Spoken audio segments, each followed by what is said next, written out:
आज है 18 मार्च 2024, दिन सोमवार। नमस्कार, सुप्रभात। न्यूज छत्तीसगढ़ में आपका बहुत बहुत स्वागत है।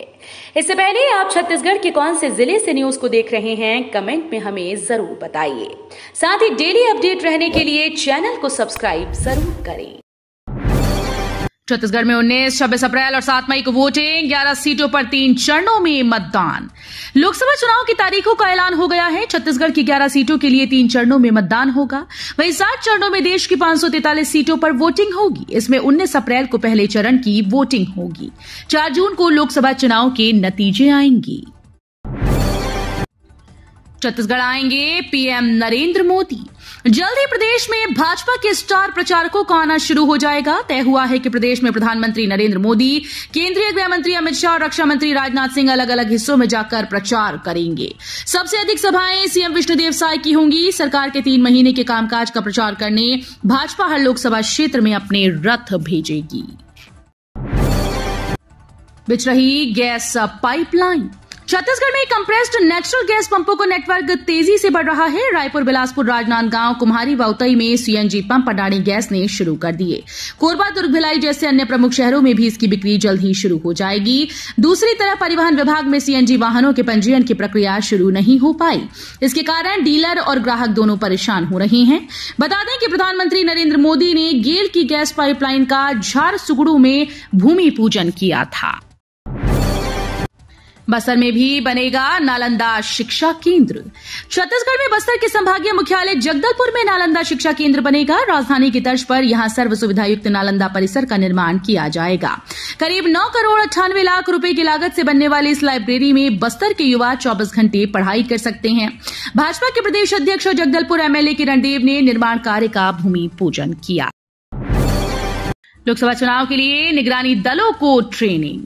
गौरेला, पेंड्रा, मरवाही जिले में लोकसभा चुनाव स्वतंत्र, निष्पक्ष, पारदर्शी और शांतिपूर्ण तरीके से कराने के लिए निगरानी दलों को प्रशिक्षण दिया गया। भारत निर्वाचन आयोग के निर्देश के मुताबिक चुनाव के दौरान उम्मीदवारों के खर्च की मॉनिटरिंग के लिए अलग अलग निगरानी दलों का गठन किया गया है।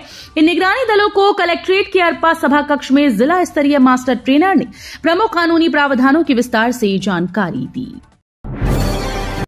सर्विस क्वालिटी में रायपुर एयरपोर्ट 5वें पायदान पर। सर्वे में मिली 4.88 की रेटिंग।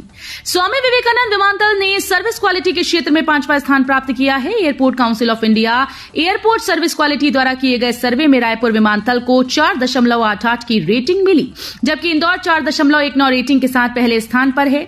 बताया जा रहा है कि एयरपोर्ट्स काउंसिल इंटरनेशनल ने पिछले दिनों 15 शहरों के परिणाम घोषित किए। विमानन अधिकारियों से मिली जानकारी के अनुसार वर्ष 2023 की रिपोर्ट में चेन्नई हवाई अड्डा व वाराणसी हवाई अड्डा को 4.90 रेटिंग मिली और ये दूसरे और तीसरे स्थान पर हैं। आचार संहिता लागू होने से 160 करोड़ की विभिन्न योजनाएं अटकी। राजधानी के लोगों को पिछले साल की तरह इस वर्ष भी कई समस्याओं को सामना करना पड़ेगा, क्योंकि नगरीय प्रशासन में रायपुर नगर निगम से पहुंची 160 करोड़ रुपए के विकास कार्यों के लगभग 10% पर स्वीकृति तो मिल गई, लेकिन निगम आगे की प्रक्रिया आचार संहिता लागू होने के चलते अब नहीं कर पाएगा। छत्तीसगढ़ में मंत्री विधायकों से वापस ली जाएंगी गाड़ियां। लोकसभा चुनाव की घोषणा होते ही आचार संहिता लागू हो गई। चुनाव के चलते जिला प्रशासन हरकत में आ गया। रायपुर कलेक्टर ने सभी विभागों के अधिकारियों की छुट्टी पर बैन लगा दिया। कलेक्टर गौरव कुमार सिंह ने आदेश जारी कर कहा कि लोकसभा चुनाव तक कोई भी अधिकारी और कर्मचारी छुट्टी नहीं ले सकेंगे और वे मुख्यालय छोड़कर नहीं जा सकते हैं। छत्तीसगढ़ के 51.89 लाख परिवारों के खुले जनधन खाते। छत्तीसगढ़ में 51.88 लाख परिवार जनधन के दायरे में आ चुके हैं। वहीं बीते 5 वर्षों में शहरी, अर्धशहरी के अलावा कस्बाई और ग्रामीण क्षेत्रों में सरकारी व निजी बैंकिंग सेवाओं ने गति पकड़ी है। 2019 में जहां प्रदेश में सिर्फ 2500 बैंकिंग शाखाएं थीं, वहीं 2024 तक प्रदेश में बैंकिंग शाखाओं की संख्या बढ़कर 3340 के करीब पहुंच चुकी है। प्रदेश भर में एटीएम की संख्या 5 वर्षों में 2800 से बढ़कर 3491 तक पहुंच गई। विधायक रेणुका सिंह ने सीएम विष्णुदेव साय से की मुलाकात। भरतपुर सोनहत विधानसभा क्षेत्र के विकास कार्यों को लेकर पूर्व केंद्रीय राज्य मंत्री और विधायक रेणुका सिंह ने मुख्यमंत्री विष्णुदेव साय से मुलाकात की। विधायक रेणुका सिंह ने रायपुर स्थित मुख्यमंत्री निवास में सीएम साय से मुलाकात के दौरान अपने विधानसभा क्षेत्र में चल रही विभिन्न योजनाओं की जानकारी दी। विधायक रेणुका सिंह ने मुख्यमंत्री विष्णुदेव साय को जनता की ओर से आभार भी जताया। बस्तर लोकसभा सीट पर पहले चरण में होगी वोटिंग। निर्वाचन आयोग की ओर से आचार संहिता की घोषणा होते ही लोकसभा चुनाव का बिगुल बज चुका है। प्रथम चरण में 19 अप्रैल को छत्तीसगढ़ की 11 में से एकमात्र बस्तर सीट पर चुनाव होने हैं। नक्सल प्रभावित बस्तर में सुरक्षा दृष्टिकोण से प्रथम चरण में चुनाव तय किया गया। छत्तीसगढ़ में इस बार के चुनाव में पहली बार होगा जब प्रमुख राजनीतिक दल भाजपा और कांग्रेस प्रदेश अध्यक्ष बस्तर से होंगे। कांग्रेस ने दीपक बैज को विधानसभा चुनाव के कुछ दिन पहले ही प्रदेश अध्यक्ष बनाया था। अब 8 करोड़ 89 लाख से बिलासपुर शहर में होंगे विभिन्न विकास कार्य। शहर में विभिन्न विकास कार्यों के लिए 15वें वित्त और अधोसंरचना मद से 18 करोड़ 89 लाख रुपए स्वीकृत किए गए। उप मुख्यमंत्री अरुण साव के निर्देश पर संचालनालय नगरीय प्रशासन विभाग ने नगर निगम बिलासपुर को इसकी स्वीकृति प्रदान की है। इस राशि से शहर के विभिन्न वार्ड में सीसी सड़क और नाली निर्माण के कार्य किए जाएंगे। 15वें वित्त से 8 करोड़ 90 लाख और अधोसंरचना मद से 9 करोड़ 99 लाख रुपए स्वीकृत किए गए। लोकसभा के सियासी रण में भाजपा और कांग्रेस में पोस्टर वार। लोकसभा के सियासी रण में आरोप प्रत्यारोप के साथ साथ अब कार्टून वार भी शुरू हो गया। भाजपा और कांग्रेस ने एक दूसरे पर कार्टून के जरिए गंभीर सवाल दागे। भाजपा ने जहां मतांतरण को मुद्दा बनाया है, वहीं पर कांग्रेस ने भाजपा पर सांसद प्रत्याशी पर दर्ज एफआईआर वापस लेने का आरोप लगाया है। आपको बता दें कि इंटरनेट मीडिया पर प्रसारित कार्टून वार की वजह से भाजपा कांग्रेस में राजनेताओं के बीच राजनीतिक बयानबाजी शुरू हो गई। छत्तीसगढ़ में अवैध प्लॉटिंग के खिलाफ सख्त हुई निगम के खिलाफ एफआईआर। छत्तीसगढ़ में भाजपा के विष्णुदेव साय सरकार प्रदेश में विकास करने के साथ साथ राज्य में कानून व्यवस्था को बनाए हुए है। हाल ही में बिलासपुर जिले में अवैध प्लॉटिंग के लिए निगम विभाग की तरफ से 6 लोगों के खिलाफ सरकंडा थाने में एफआईआर करवाई गई है। ये मामला लिंगिया जी का है, जहां जमीन घोटाले से जुड़े एक बड़े भूमाफिया के लिए कच्ची प्लॉटिंग की जा रही थी, जिसके खिलाफ निगम ने सख्त कार्रवाई शुरू कर दी है। कांकेर में पुलिस और नक्सलियों के बीच मुठभेड़ में 8 लाख का इनामी नक्सल ढेर। छत्तीसगढ़ के कांकेर जिले में नक्सल विरोधी अभियान के दौरान जवानों और नक्सलियों के बीच हुई मुठभेड़ में एक इनामी नक्सली ढेर हो गया। मुठभेड़ में मारे गए नक्सली पर 8 लाख का इनाम घोषित है। नक्सली के शव की पहचान नक्सली कमांडर मनकेर के रूप में हुई। रायपुर लोकसभा में 50,000 फर्स्ट टाइम वोटर। लोकसभा चुनाव को लेकर रायपुर कलेक्टर गौरव कुमार सिंह ने रविवार को प्रेस कॉन्फ्रेंस ली। उन्होंने बताया कि रायपुर लोकसभा में 23,63,691 मतदाता हैं। पहली बार वोट डालने वाले वोटर्स की संख्या 50,000 से अधिक है। रायपुर लोकसभा सीट में पुरुष मतदाताओं की तुलना में महिला मतदाताओं की संख्या अधिक है। रायपुर में पुरुष मतदाता की संख्या 11,81,135 है, तो 11,82,251 महिला मतदाता हैं। रायपुर सेंट्रल जेल के 113 कैदी बने स्टूडेंट, दिलाया एग्जाम। राजधानी रायपुर के सेंट्रल जेल में रविवार को कैदियों ने परीक्षा दिलाई। इस परीक्षा में कैदियों से फिल इन द ब्लैंक और नंबर मैचिंग जैसे सवाल पूछे गए।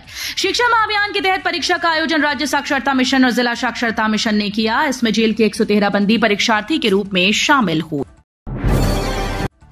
कांग्रेस को सिर्फ झूठ बोलना आता है।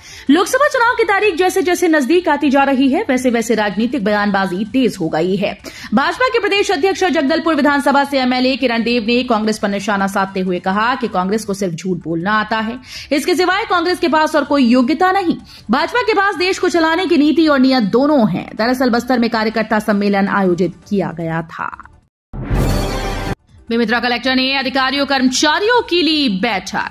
बेमेतरा कलेक्ट्रेट में निर्वाचन से जुड़े नोडल सहायक नोडल अधिकारियों, रिटर्निंग सहायक रिटर्निंग ऑफिसर्स की अलग अलग बैठक कलेक्टर और जिला निर्वाचन अधिकारी रणवीर शर्मा ने ली। उन्होंने लोकसभा चुनाव के लिए निर्वाचन आयोग द्वारा दिए गए दिशा निर्देश पर चर्चा की। उन्होंने कहा कि निर्वाचन कार्य में नियुक्त सभी अधिकारी कर्मचारी इलेक्शन मोड में आए, अपनी जिम्मेदारी को अच्छी तरह से समझें और काम को समय सीमा में संपन्न कराएं। बिलासपुर में 758 लाइसेंसधारियों के पास 960 बंदूकें, निष्पक्ष चुनाव कराने हथियार और कारतूस जमा कराने थाना प्रभारियों को मिली जिम्मेदारी। बिलासपुर में लोकसभा चुनाव के दौरान शांतिपूर्ण कानून और व्यवस्था के संचालन करने और निष्पक्ष चुनाव के लिए हथियारों को जमा कराने कहा गया। जिला निर्वाचन अधिकारी और कलेक्टर अवनीश कुमार शरण ने जारी आदेश में भारत निर्वाचन आयोग के निर्देशों का कड़ाई से पालन कराने को कहा। पेट्रोल पंप पर गाड़ी में तेल डलवाने आया युवक, पेट्रोल से भीगा, मची भगदड़। राजधानी रायपुर के पेट्रोल पंप पर बड़ी लापरवाही का मामला सामने आया। यहां पेट्रोल डलवाते वक्त पाइप फट गया, जिससे पाइप से पेट्रोल तेजी से लीक होने लगा। इस दौरान पंप पर गाड़ी में पेट्रोल डलवा रहा युवक पेट्रोल से भीग गया। वहीं गनीमत रही कि कोई घटना नहीं घटी, वरना बड़ा हादसा हो सकता था। पंप पर चारों तरफ पेट्रोल फैल गया। छत्तीसगढ़ में उम्र की सेंचुरी पार कर चुके 2885 वोटर डालेंगे वोट। लोकसभा चुनाव का बिगुल बजते ही छत्तीसगढ़ में आचार संहिता लागू हो गई। राज्य मुख्य निर्वाचन अधिकारी रीना बाबा साहब कंगाले ने लोकसभा चुनाव को लेकर रविवार को मीडिया से चर्चा की। इस दौरान मुख्य निर्वाचन अधिकारी ने राज्य के 11 लोक मुख्य निर्वाचन अधिकारी ने कहा कि भारत निर्वाचन आयोग के द्वारा छत्तीसगढ़ राज्य के सभी 11 लोकसभा क्षेत्र के लिए सामान्य निर्वाचन के कार्यक्रम की घोषणा कर दी गई। कोंडागांव जिला कांग्रेस ने 5-5 गारंटी की दी जानकारी। कोंडागांव जिला कांग्रेस कमेटी ने प्रदेश कांग्रेस के निर्देश के अनुसार प्रेस कॉन्फ्रेंस आयोजित किया। कांग्रेस वर्किंग कमेटी मेंबर और राज्यसभा सांसद फूलो देवी नेताम ने संबोधित करते हुए कहा कि कांग्रेस ने युवाओं के बाद महिलाओं किसानों की समृद्धि के लिए 5-5 गारंटी दी हैं। पार्टी महिलाओं से वादा करती है कि कांग्रेस की केंद्र सरकार महिलाओं के लिए महालक्ष्मी योजना लागू करेगी। बस्तर गए 2 पुलिस अधिकारियों को मिली राहत। लोकसभा चुनाव के चलते आदर्श आचार संहिता लागू होने से ठीक पहले राज्य शासन ने पुलिस विभाग के कई अधिकारियों का तबादला आदेश जारी कर दिया। इस लिस्ट में दुर्ग जिले से बस्तर भेजे गए 2 पुलिस अधिकारियों को राहत देते हुए फिर से उनकी पदस्थापना दुर्ग में की गई है। महादेव सट्टा केस में छत्तीसगढ़ के पूर्व सीएम पर एफआईआर, ईडी का आरोप, प्रमोटर्स ने हवाला के जरिए दी रकम। महादेव सट्टा केस में ईओडब्ल्यू ने ईडी की शिकायत पर छत्तीसगढ़ के पूर्व मुख्यमंत्री भूपेश बघेल समेत 21 आरोपियों पर एफआईआर दर्ज की। इसमें प्रमोटर सौरभ चंद्राकर, रवि उप्पा समेत कई अज्ञात पुलिस अफसर और कारोबारियों के नाम भी शामिल हैं। वहीं बघेल ने इसे राजनीतिक षड्यंत्र बताया। ईडी की ओर से दर्ज कराई गई एफआईआर में कहा गया कि महादेव ऐप प्रमोटर्स को पुलिस और प्रशासनिक अधिकारियों के साथ प्रभावशाली राजनीतिक व्यक्तियों का संरक्षण प्राप्त था।